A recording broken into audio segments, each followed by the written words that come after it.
everyone, I am Gokhan. I am head of marketing at Ace Games. I am managing all the marketing activities. I acquired more than 1 billion users. Today I'm gonna talk about our release process and how we did that when we released Mix and Drink. So, prediction of CPI before starting development is very important. If you can do it right, you can profit more. Because once you started to scale your game, your CPI will increase and you will look for new creatives. If you can prepare lots of creatives with low CPI, you can scale longer. Also, your game concept must be aligned with your creatives. Users are coming from that creatives. When they installed your game, they liked what they saw, so they wanted to play the concept you showed with your creatives. It is really important to find that concepts before developing. Also, let me talk about how we are doing it. I will talk about our process from ideation to release, and I will give examples from our last hit game, Mix and Drink. These are the process of our game release plan. We are ideating game ideas, we are making creatives for that ideas, and we are testing it. If the results are great, we analyze our best working creatives and start to develop. When we develop the game, we also continue our creative tests. When our LTV higher than CPI, we start to scale our game. I want to talk more about our ideation process. For ideation, we are making weekly meetings with product team. We are collecting new games on PC, console, and mobile. We are collecting new trends on social media, and we are creating brand new ideas for that meeting. We are analyzing every idea from all perspectives like CPI, LTV, retention. We are making brainstorming sessions to find innovative ideas. For example, we are opening a new PC game and we are trying to make a hyper casual concept from that.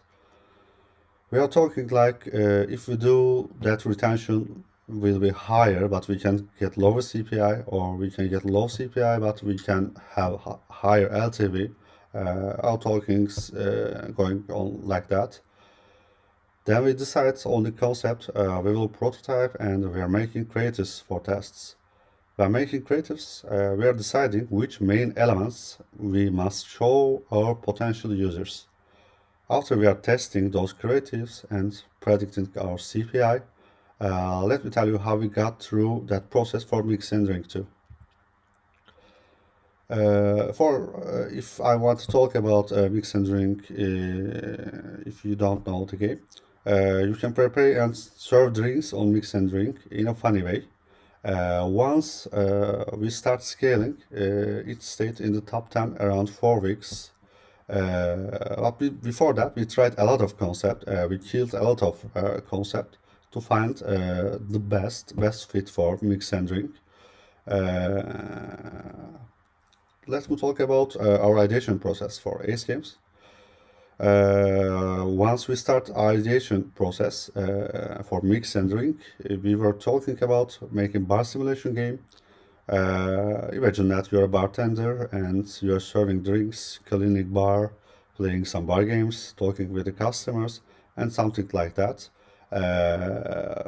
We generate that ideas if we want to create a bar game, bar simulation game. And we analyzed all the ideas from different perspectives. I think it is very important to look the idea from different perspectives. So we need a story for that game. Would our story be the life of a bartender, or would we focus on the mini games that can be played at the bar? If our concept is the life of a bartender, it can be like a story, like zero to hero. So we agreed that this must be a game which has a lot of mini games, because we can have a lot of concepts with lots of mini games ideas, and it increasing our chance to have creatives with low CPI. So we decided to start with serving drinks because we thought this concept can be low CPI. So we made that creative with that thought. On that creative, we tried some background noises, bar theme, cool bartender animations, mixing and serving drinks. You can see some screenshots from our First creative, we put elements like adding ice, mixing drinks with a shaker, serving drinks, and filling drinks to the glass. And let me talk more in detail about our early test phases. In the early test phase, we don't have a game. We only have creatives to predict CPI. And we are testing that creatives with our three-phase strategy, which we are calling it as SSD.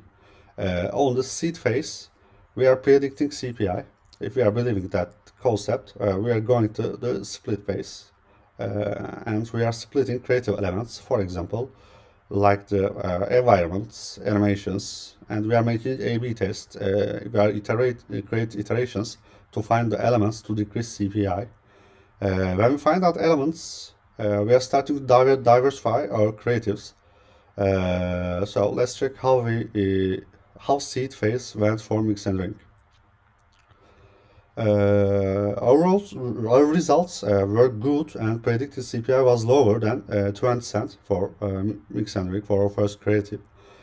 So we decided to make that game, but we need to figure it out which elements are lowering our CPIs to understand our concept. We had some ideas, but we need to be sure about it. We need to rely on data, not our feelings. So we chose dominant elements as environment, cool animations, like throwing and catching glasses and something like that, some bartender tricks, and game concepts. We made different variations of our best working creatives per each element. So we tested our new creatives and we found out environment and cool animations not affecting CPI in a good way. But making iterations of mixing and serving drinks dropped our CPI. So we said mixing and serving drinks will be our main element to decrease CPI. We shared that information with the product team and they started development process with that knowledge. And we gave a lot of ideas, a lot of mini-game ideas we already thought. In addition, this information provided us to increase our retention, so LTV too, so we can scale longer when we can. On our phase 3, we know how to make creatives with low CPI. It is mixing and serving drinks. We need to diversify our creatives with that information to be ready to scale. We started our brainstorm sessions to increase our creative inventory. We make some conversations and we make some brainstorming to find the best mini games to increase our LTV and decrease our CPI. We searched, we tested, and killed a lot of ideas, and we had great results too. Also, these are the examples of how we diversified our creatives, and also all of those creatives have a CPI lower than 20 cents. In addition to our main creative, we made a lot of mini games. You can feel beer, and you can serve it in a funny way.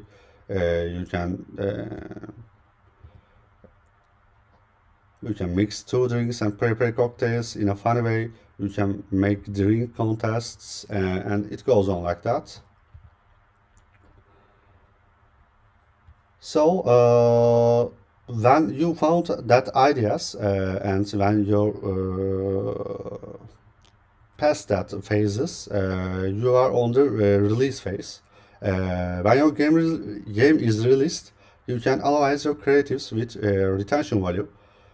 Sometimes it doesn't mean your best creative can generate more revenue. So it is important to calculate LTV on a creative basis. When you have great results on the LTV side too, congrats, you are ready to scale your game. But let me give you a few tips for that. You will scale a hyper casual game, so you don't need a targeted campaign on day one. You can go broad. So you can create a virality. You must plan your scale strategy on all of the possible countries because when you do that, people start to make a video from your game on social medias, and it will bring you a lot of organic users. And organic users are free, and you can profit more, and your effective CPI will drop, and you can scale more, and you can acquire much more users with that strategy. To summarize, if you have a creative with low CPI, you need to know which elements bringing that CPI. You need to make A/B tests to figure it out. Once you have that knowledge, you can create dozens of creatives with low CPI. Also, it is really important to know that elements which lowering your CPI before development, because you can develop true concept with that information, and it can provide you more room on CPI increase. Also, your team must be able to think from different perspectives like CPI, LTV, retention, and something like that. We are not different teams such as marketing, product development on Ace Games. We are one team. We are Ace. We are all trying to understand others' point of view. We can create lots of innovative ideas with that manner, I think. So, and that's all for me now. Thank you so much for listening.